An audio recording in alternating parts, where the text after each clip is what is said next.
Эң негизгиси элди түйшөткөн маселелер жеринде өз убагында чечилгендей болушу кажет.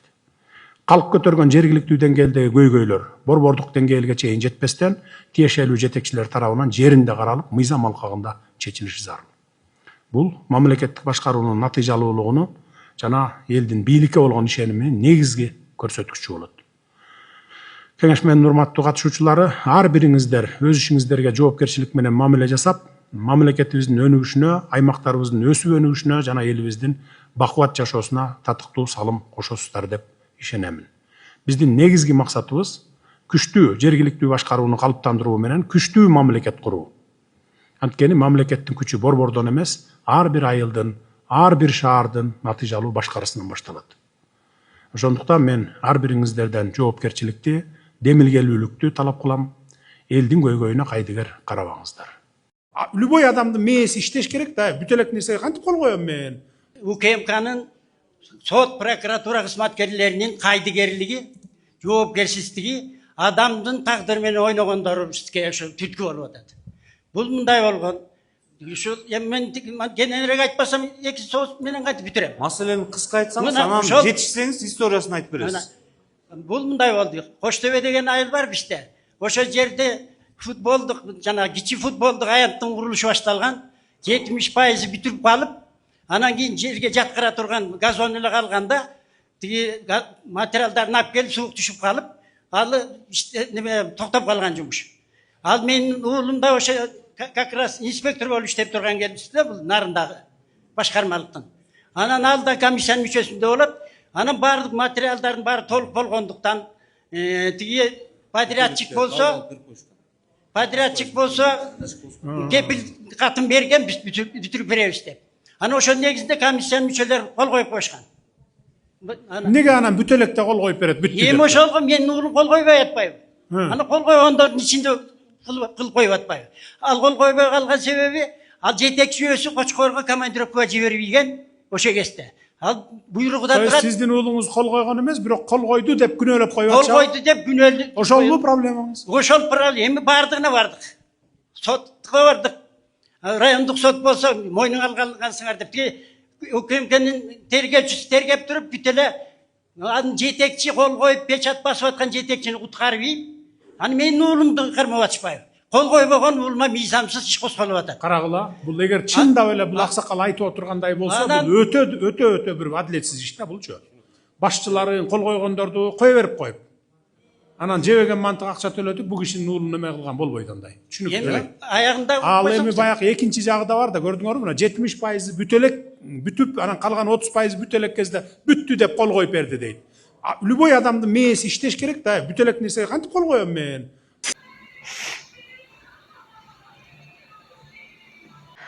Урматтуу кыргыз эли, мен Айшоланын мамасы болом. Азыркы учурда Айшола кызыма операциясына көп суммадагы акча керек болуп жатат. Түркия мамлекетине келгем, бир аз да болсо тыгынчык болсун деп, акча топтойм деп, кызыма жардам берип коюңуздарды суранам. 30.000 AQSh доллары дейт. Аутологичный трансплантация стволовых клеток деп башына.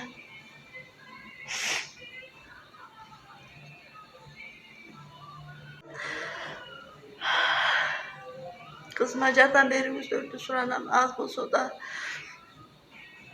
100 сом, 200 сом болсо да салып коюңуздар. Болбосо бул видеону бөлүш. Биринчи микрофон баштай бер. Мен Мусаева Нургүл, ушу Баятов айылынын тургуну болом. Урматтуу Садыр Нуркожоевич, мен сизге кайрылуумдун себеби, сизди ушунча келериңизди чыдамсыздык менен күттүм. Менин кайрылуумдун себеби, ушул балам бөөдө жерден эле кесилип кетти. Эки баланын ортосуна түшөт, эки бала мушташат, эки баланын ортосуна түшөт. Анан ал жерден дагы баламды чаап урат ал балдарды эле. Бирок балам да бир жолу тебет. Аны да айтып кетишим керек мен бул жерден. Ал тебет дагы, бул тепкенди дагы жабырлануучу бала сотто да айткан. Мени бир жолу тепти деп. Анан ушул балам бир жолу тепкен үчүн 6 жылга кесилип кетти. Ошол эки баланы арачалайм деп отуруп. Ати жанындагы сабаган бала ал деле 6 жылга кесилди. Мен балам дагы ошол бир тебем деп 6 жылга кесилди. Ал эки мушташкан бала бойдок балдар экен. А мен баламдын эки чейдеги кызы ичинеги аялы да бар болчу. Таяк жеген бала тирүүбү? Ооба, жакшынакай эле ушул жерде ойноп күлүп эле жүрөт. Балаңыздын кылмышы биринчи жолу же Биринчи жолу. Ооба, мындан кийин катталган деле эмес. Бул мен баламды могул Акталадан 100% десем да бир 80% билет мен баламды. Кандай экенин. Мына айтсын. Канча жылга? 6 жылга кесилди. 6 жылга кесилип кетти. Кайсы сотко жетти? Бул Акталадан биринчи Акталада сот болду. Акталадын сотуна чоң рахмат. Бул жерден баарысын теңдеп 4 жылга кара жумушка берип 100 000 сом штраф салды. Мен ошо 100 000 ошо балам түрмөдө жатса дагы азыр ушул 100 000 сомду дагы ушу төбөм деп чуркап жүрөм. Бирок ушул Нарынга барсам дагы, Бишкекке барсам дагы мага счет бербей атышат. Мен ушул убакка чейин 2 жыл өтүп кетти ушулга чейин.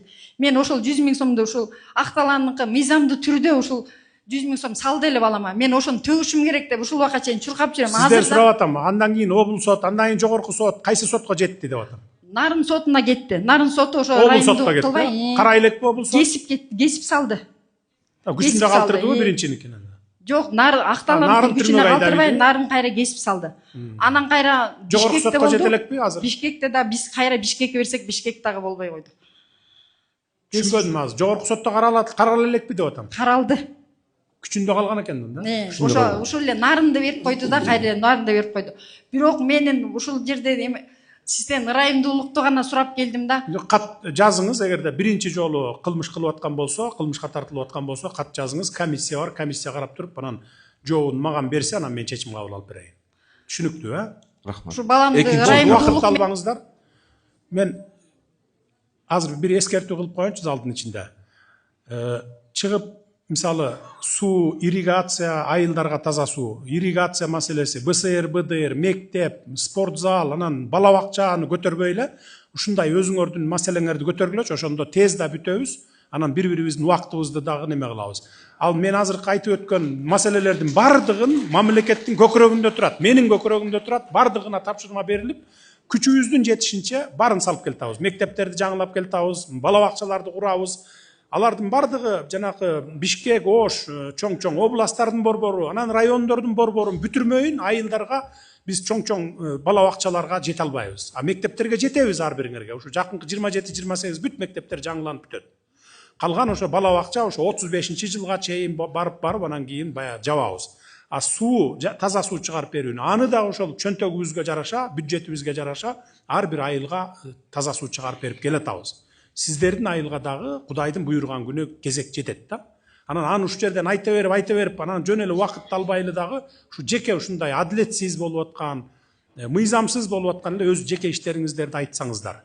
Жол боюнча деле айтпай эле коюңуздар. Жол боюнча болгон күчүбүздү жумшап, акыркы 3 жылда жалаң өзүбүз салып келтабыз. Дагы бир 5 жылдан кийин жеке компанияларды, чет өлкөлүк компанияларды жалдабастан, мына транспорт министрлиги өзү жеке бүт техникаларды алып берип атабыз. Ушунун бардыгын мамлекет жасап келатабыз, мындан ары да уланта беребиз да. Ошон үчүн убакытты албай мына ушундай маселелериңиздерди айткыла. Жанагындай маселелерди көтөрбөй эле койсоңуздар. Экинчи микрофон. Assalamu alaikum, Садыр Нурпачевич. Мен Күчүков Сагынтай Ороз Акынович, мен Кочкор районунун Каразы айыл өкмөтүнүн мантышынан келдим. Мына жер колумда китебим туруп, бүт госрегистр бир эмес 2 жолу барып, бүт мага чечип берген, бүт укпайсыздарбы эми? Кыска айтып коюңуз. Анан ошон үчүн азыр муну деген жок эле киши биздин айылда жашабаган. Жузупкелдиев Шаршембек деген киши мени сотко берип, бул китебимди жалган деп.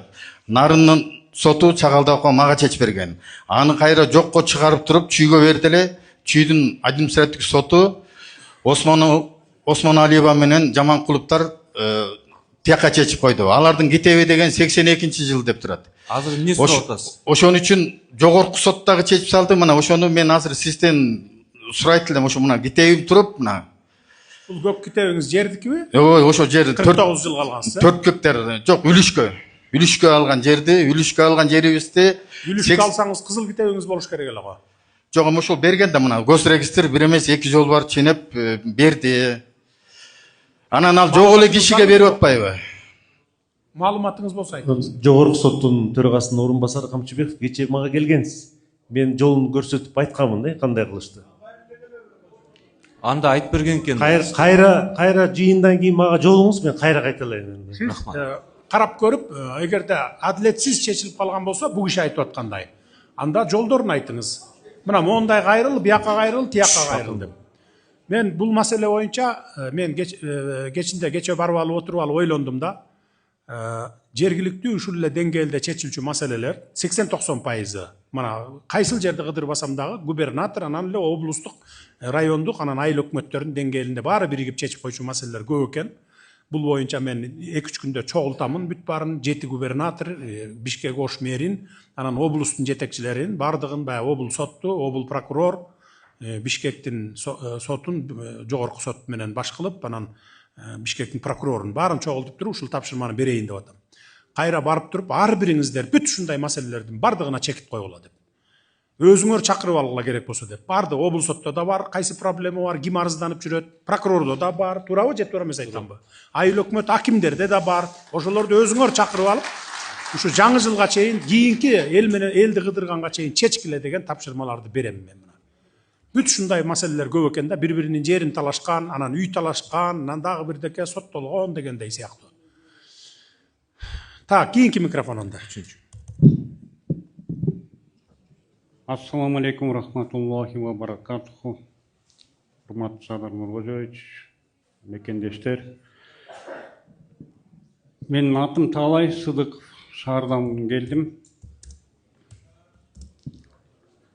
Уруксат берсеңиздер, мен деле ушу көйгөйүмдү айтып алайын, урматтуу элим. Айтыңыз бат-бат, кыска. Анан мен 2018 жылы ушу кайрымдуулук фонд бар, Рускелди деген, аны жетектеген Жээнбаева Бермет Акматбековна могу Бишкектин шаарынын четинде Алтын казык конушунда мусорный свалканын жанында 45 жанагындай жетим жесир майып апалар эжелерге үй сала баштаган. Ошол жерден азыр Сиз мындай кылыңыз. Акырыңыздар. Сиз мындай кылыңыз, азыр жыйындан кийин бияка жогорку сотко, прокурорго кайрыласыз. Ген прокурордун замы, замсың, ген прокурордун замы, жогорку соттун замы, мына ушуган кишилерге кайрылгын. Анан булар сенин арызыңды карап туруп, анан мага айтышат. Мунуку туура экен же туура эмес экен деп. Бул маселе боюнча мен үстүртөн билем да, далай арыздангансыңар. Алардын баарын тактап туруп анан мага айткылачы, ким прав, ким нет экен. Түшүнүктүү, Төртүнчү микрофон. Саламатсыздарбы? Атым Азамат Муратбек уулу, Коштоо айылы, Алабак айылы. Садыр Нуркожоевич, жанагы таза суу, мектеп, бала бакча маселесин көтөрбөй эле дегенбиз. Негизи ошол маселе бар эле. Анан бир өтүнүч бар эле да. Коштоо айылы өзү 5000 калк жашайт. Жалгыз мечитибиз бар эле. Ал жараксыз акыбалга келип калганына байланыштуу эл жалпы 31 сотый жерди 1,5 миллионго сатып алган да. Анан мүмкүнчүлүк болсо, жеке өзүңүздүн фондуңуздан же фонддор аркылуу бир өзүңүздүн айылыңызда кең сууга салынганда бир жакшы бир мечит салып берсеңиз деген өтүнүчүбүз бар эле да. Кош төбөгө мечит. Макул, мен караштырайын муну. Анан экинчи маселе, Ош областында жолугушуулардын биринде сиз айттыңыз, ар бир айылга 5 километрден кем эмес асфальт басылсын депчи. Же аймакка деп айттыңыз, ошону тактап коелу дегенбиз да. Буга чейин мына бир эле жыл болду, 2 эле жыл болду токтотконума. Айылдарга барып туруп, айылдын ичине же 2 айылдын ортосуна 1 километр асфальт басып берип коет экен. 500 метр асфальт басып берип коет экен бир чоң көчөсүнө. Аны не кылат? Аны министрге келет дагы, финансы министрине депутат, же ошол министр коллегасы, депутатка бара турган кандидат дейинчи мындай. Сөз өтөт, сөз өтпөсө коркутат. Мен азыр микрофондон чыгып туруп кыйкырам, сен ичип атасың, жеп атасың, мен айылыма асфальт басып бер деп. Анан ал баягы 20-30 техника анан айдап алып барат, солярканы куюп алып 100 километр, 200 километр жерге. Асфальтты ошо бир 200 километр жерден ташып барат. 1 километрге асфальт завод кое албайт эч ким. Шагылды да ташып барат. Шагыл алыш үчүн, чоң асфальт басыш үчүн шагылдын эмесин алыш керек да. Ошон үчүн мен буларга тыюу салгам. 1 километр, 2 километр айылдын ичин, 2 айылдын ортосун токтоткула деп.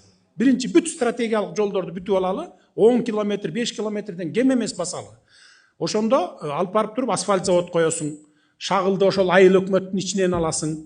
Анан кийин асфальтты ошол жерден чыгара баштайсың. Анан солярка, битумду апарып асфальт чыгара баштайсың. Түшүндүңүзбү? Эгерде ошондо 3 эсе, 2 эсе, 3 эсеге арзан турат да жол. Эгерде 5-10 километр жерге бардыгын организовать этсең, сен техниканы бир эле алып барасың да 10 километр бүтмөйүн аяктан кетпейсиң. Түшүндүң, а? 1 километр жерди басып кетем десең, ал 3 эсе кымбат туруп калат. Мамлекетке. Ошону эсептебей кыла беришкен да убагында. Ошон үчүн мен ошону айтканмын. Айылдардын ичине шашпай тургула. Биринчи бүт жанакы райондордун ортолорун бириккен жолдорду, эки айылдардын ортосундагы жолдорду жалпы мындай чоң-чоң стратегиялык жолдорду бүтүп алалы, андан кийин анан айылдардын арасына киребиз. Райондун центрларын бүтүп алалы деп. Райондун центрлары шагыл болуп тиги жөө киши басса буту сынчудай болуп жатат. Анан барып алып айылдын бир айылдын чекесин асфальттап коет, ортосун. Же болбосо эки айылдын ортосун асфальттап коет. Ушу кантип болсун анан? Ошон үчүн мен токтотконмун. Түшүндүңүзбү эми же түшүндүргөн жокмун? Түшүндүрө алган жокмун? Рахмат. Биринчи микрофон.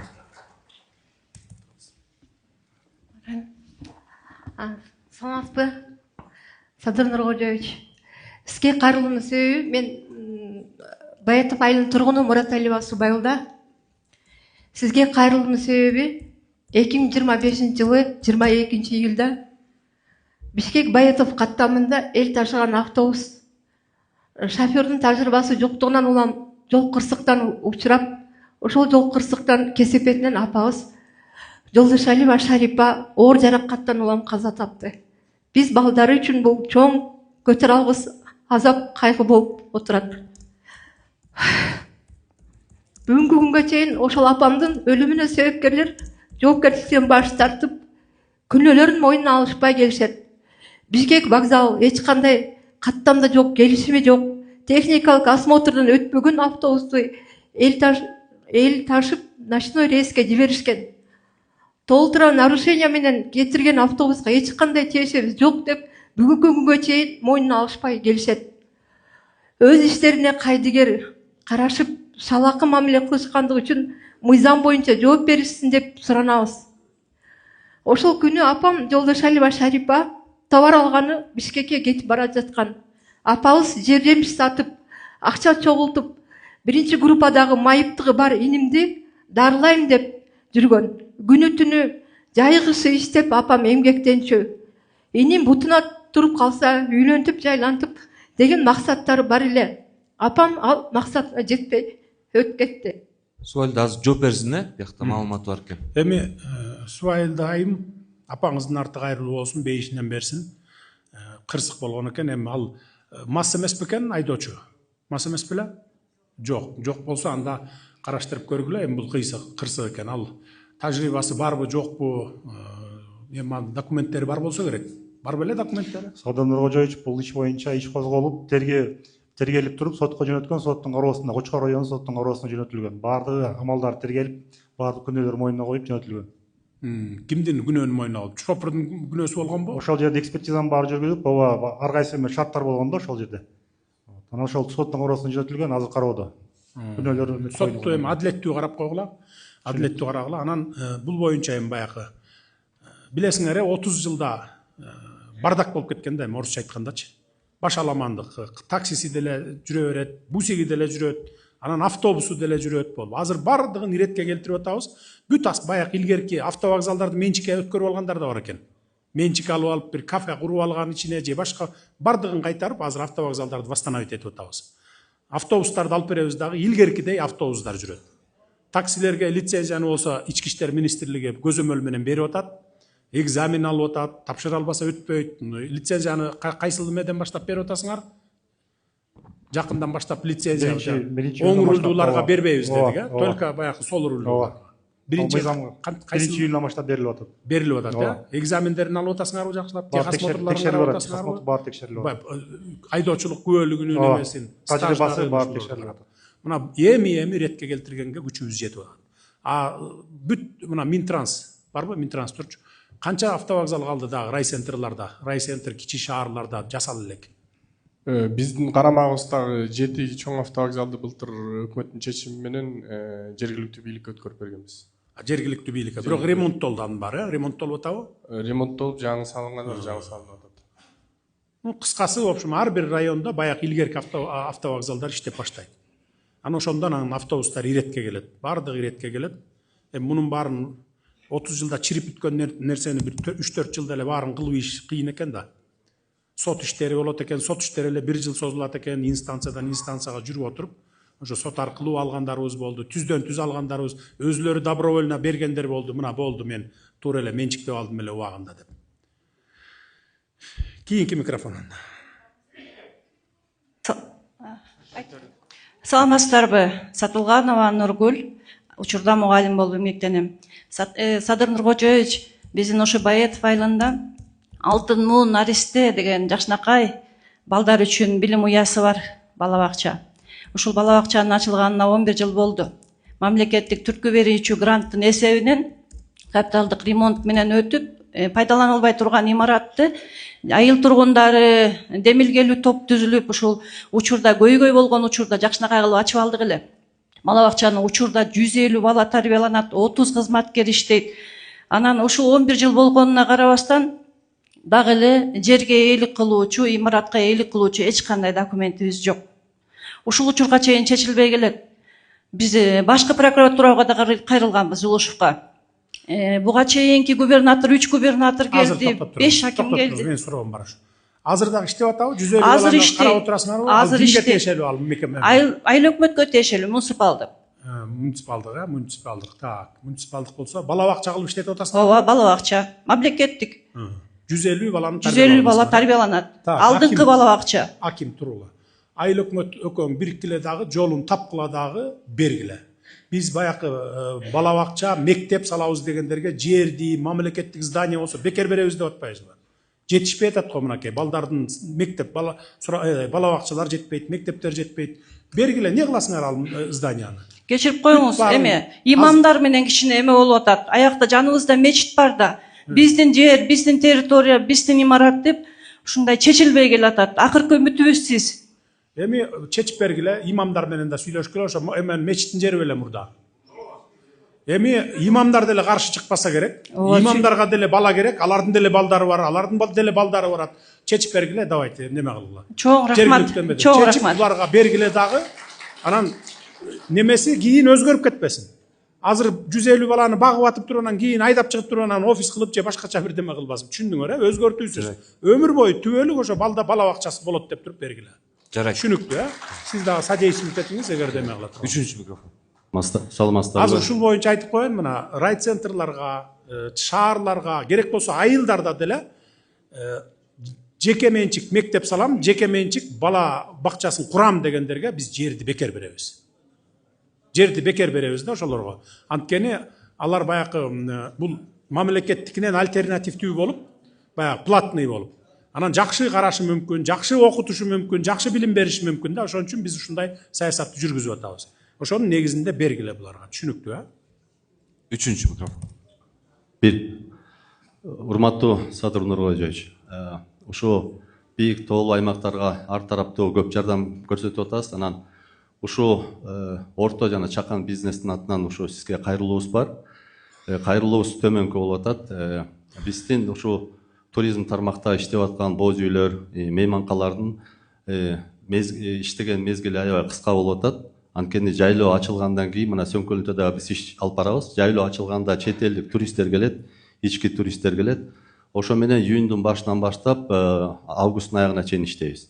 Ошол маалда биз салыкты 4-6% менен төлөйбүз. Бишкек менен тең. А Бишкекте болсо өзүңүз билесиз, 12 ай иштейт да, мейманканаларчы. Ошол себептен сизге кайрылып атканыбыз ушу салык саясатын карап, анан ушу бирдиктүү салыкты ылдый кылып бересизби деп атабыз да. Бул биринчи маселе. Экинчи маселе мына ушу жерде көптөгөн ишканалар бар. Азыр мындай болуп атат маселе. Бүт баарыбыз ачык айкын иштеп баштадык. Анан Бишкектен айырмабыз, биз эмгек кодексине ылайык 40 күн эмгек өргүсүн бериш керекпиз да. Бишкек шаары чүй-өрөнү ошол маалда 28 күн берет. Мисалы, ушул маалда бизде 60 киши иштейт. Мен ошо 2400 күн эмгек өргүсүн төлөп бериш керекмин да. А Бишкек шаарында болсо 1680. Биякта Сөңкөлдүкүндү айтып берип атам анан. Анан ошондо айырмасы 720 күн көп төлөп атабыз да. Түшүнүктүү. В общем, Анан- жайлоолордо туризм менен иштегендерге Бишкектен айырмалантып бергиле деп атасызбы, азайып деп. Боюнчачы анан Болду, экинчи мен жазып алдым, мынакей жазып алдым, салык кызматына мен тапшырманы берейин, мыйзамдарды карап көргүн деп. Рахмат. Айтыңыз. бул насыялар боюнчачы ушул бийик тоолуу аймактарга ушул төмөн пайыздагы насыяларды берсеңиз аябай жакшы болмок да. Анан бул жерден эки эле талап коюп коюш керек да. Муну биринчи талап канча салык төлөйсүң, экинчи талап болсо канча жаңы жумуш орундарын камсыз кыласың депчи. Ошону ким насыя алса, эң төмөн пайыздан насыяны алсачы. Бизнескеби же мал чарбачылыгына? Бизнеске, мал чарбагыдагычы. Анан ошо ай сайын барып салык инспекциясына көрсөтүп турсам, мына налог монча төлөп атам, жаңы монча жумуш орундарын түзүп берип атам десе, бул биздин экономикабызга, бизнеске дагы аябай жакшы мындай жөрөлгө болмок да. Ушундай бир сунушубуз бар да. Бирок пайызы чыны мындай ылдый болуш керек да. Пайыз, эң ылдыйкы пайыз 6 менен берип атабыз, Садан жана орто чакан мал чарбачылыкка. Мал чарбачылыкка 16% менен берип атат, бирок 6% менен булар алат. Биз субсидирование бюджеттен 10% жаап атабыз.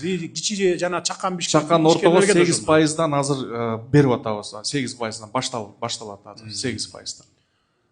Эми баарына бирдей беришибиз керек да, ато тоолуу аймак, анан тоолуу эмес аймак деп бөлгөндө болбойт го деп ойлойм да. Баарына эле бирдей бербесе анан бардак болуп кетет да андачы.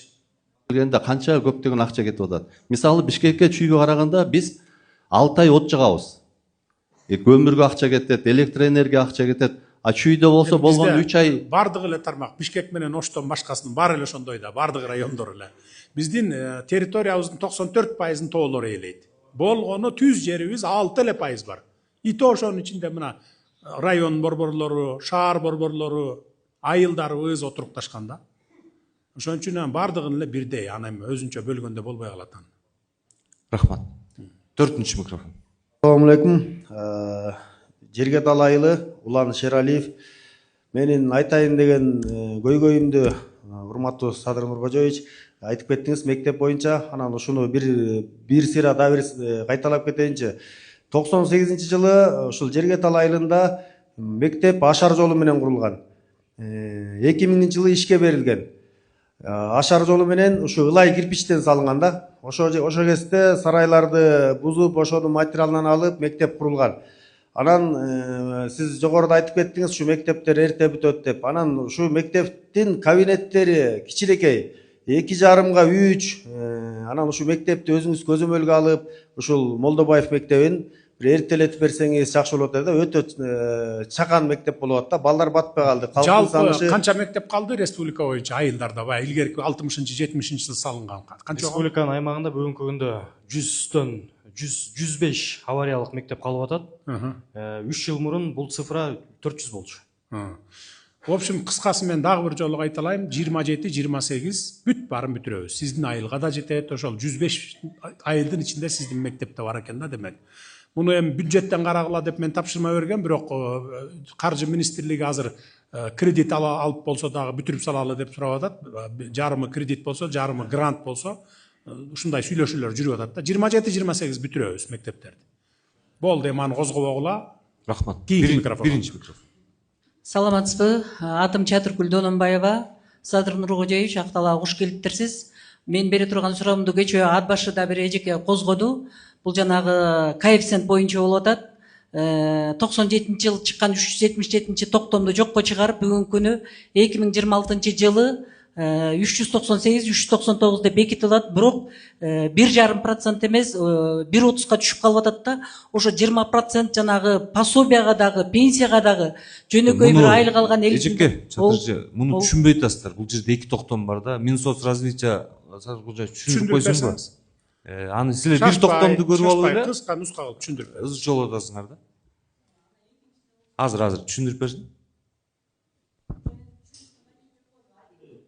Айтып коюңуз, элге керек да, залда. Инвентаризациянын жыйынтыгы менен 183 калктуу конуш дал келбей калган. Ошонун негизинде токтом кабыл алынды. Токтом кабыл алганда ар бир бийиктикке жараша коэффициент коюлду. анан башкы мыйзамыбызга дал келиш үчүн анын нормаларын бузбоо максатында 2 токтом кабыл алынды. Бүгүнкү күндө эч кандай өзгөрүү жок. 377 кандай алып атсаңар ошо бойдон. Тескерисинче кээ бир эмелердин коэффициенттери көтөрүлдү.